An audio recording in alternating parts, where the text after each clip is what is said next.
Hello बच्चों, let's see this question. Choose incorrect statement among the following.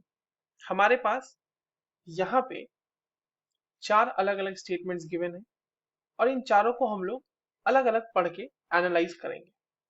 और ये चारों के चारों जो स्टेटमेंट्स है ना बच्चों, ये हमारे पास बेसिकली प्रिपरेशन ऑफ अमाइन से रिलेटेड है। तो अगर की कॉन्सेप्ट की हम बात करें इस क्वेश्चन के लिए, तो वो क्या हो जाएगा?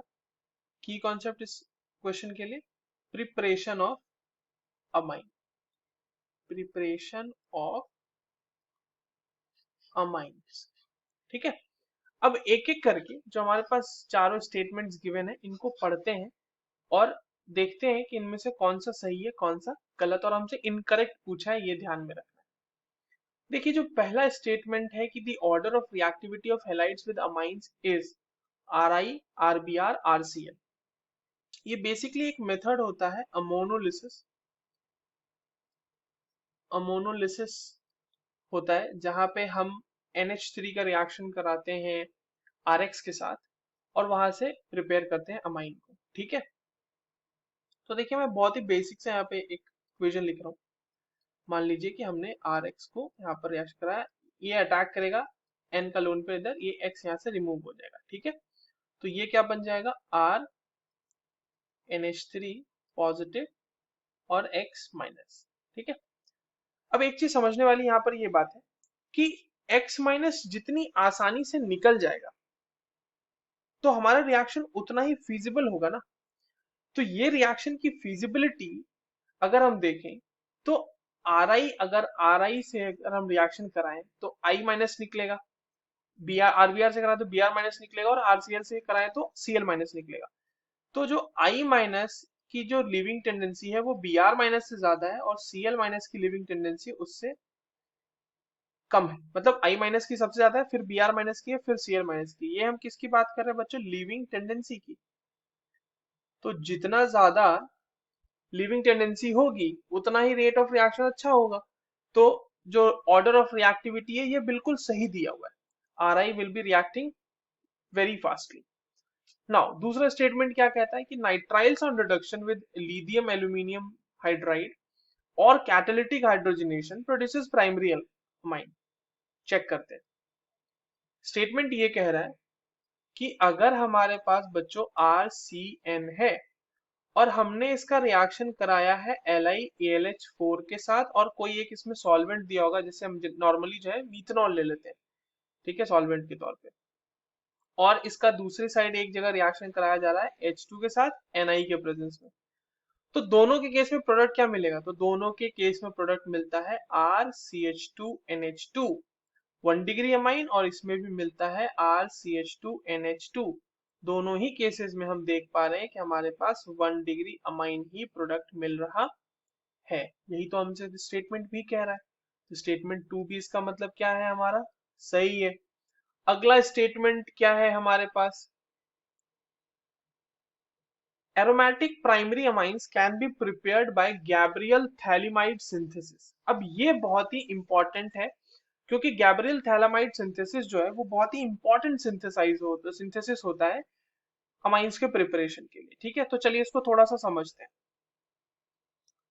गैब्रियल सिंथेसिस, या फिर आप इसको गैब्रियल थैलामाइड सिंथेसिस में लिख सकते हैं। देखिए, यहाँ पे सबसे पहले तो थैलिमाइड है हमारे पास।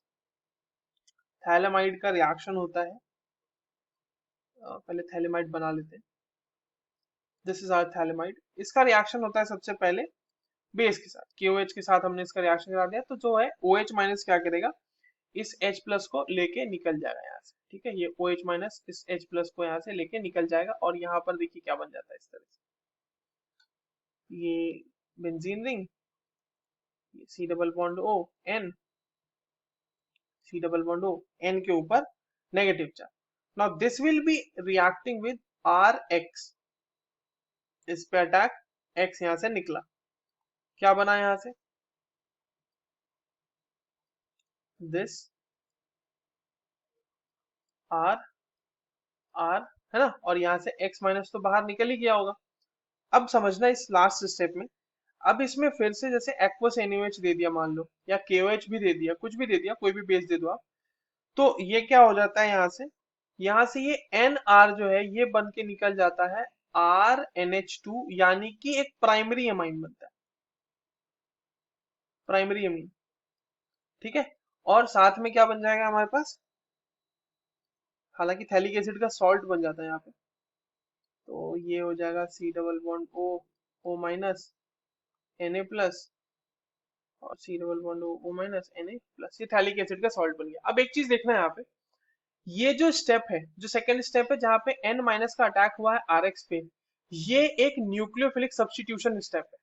ठीक है, इसको यहाँ पे लिखते हैं सब्स्टिट्यूशन,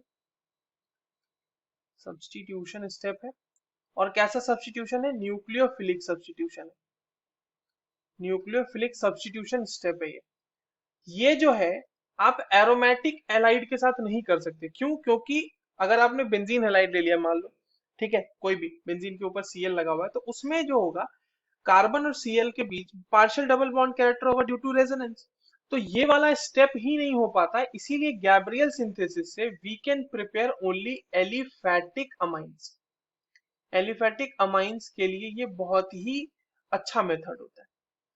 तो जो तीसरा स्टेटमेंट कह रहा है कि एरोमेटिक प्राइमरी अमाइंस प्रिपेयर कर सकते हैं, नहीं, ये तो गलत हो गया।